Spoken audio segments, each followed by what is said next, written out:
So you can charge Maggie in one of three ways. First of all, what's most likely to happen, you're going to arrive at your campsite and see one of these on your pitch. And it's a very simple piece of equipment. I've got this on one end and what's called a Type 2 on the other, and a brick in the middle that will make sure you pull no more than 10 amps as default. So you very simply twist this cap off,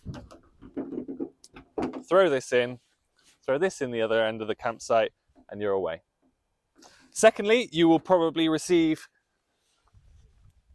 receive one of these, which is Type 2 to Type 2, which you'll find at most service stations, large shopping centres and things like that.